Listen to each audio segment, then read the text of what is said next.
ঘরের মধ্যে জমে থাকা বৃষ্টির জলে পা পিছলে মৃত্যু হলো এক ব্যক্তির। আজ ভোরে ঘটনাটি ঘটেছে হাওড়ার দাসনগরের আলামোহন দাস রোড এলাকায়।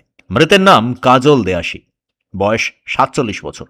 পুলিশ সূত্রে জানা গিয়েছে, ভোর ৩টে নাগাদ বাথরুমে যাওয়ার সময় বাড়ির কলপাড়ে জমে থাকা জলে পা পিছলে পড়ে যান তিনি। এতেই তার মৃত্যু হয় বলে প্রাথমিকভাবে জানা গেছে। ও রাত্রেবেলা গিয়েছিল, আমরা সকালবেলা উঠে দেখছি। সকালবেলা উঠে দেখছেন? কি করতেন উনি? হ্যাঁ, কি করতেন উনি? বাথরুমে গিয়েছিল। বাথরুমে গিয়েছিল? হ্যাঁ। আচ্ছা আচ্ছা আচ্ছা। কখন দেখলেন তাহলে এরকম?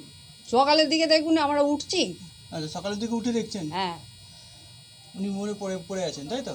জলে ওপরকে পড়ে গেল, শ্যালাতে ভর্তি। আচ্ছা, চালাতে ভর্তি উনি স্লিপ খেয়ে পড়েছেন নাকি? হ্যাঁ, উনি কি করতেন? ও কারখানায় কাজ করতো। কারখানায় কাজ করতেন? হ্যাঁ, আপনি কে? আমি বোন টোন হবে, বোন হব। বোন হবে। খবর পেয়ে দাসনগর থানার পুলিশ ঘটনাস্থলে পৌঁছে মৃতদেহ উদ্ধার করে ময়না তদন্তের জন্য পাঠায়। গত কয়েকদিনের টানা বৃষ্টিতে ওই বাড়ির কলপাড়ে জল জমে যায়। সেই জল পুরোপুরি বের হয়নি।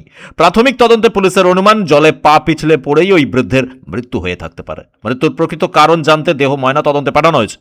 হাওড়া থেকে সুমন আদকের রিপোর্ট, পূবের কলম ডিজিটাল।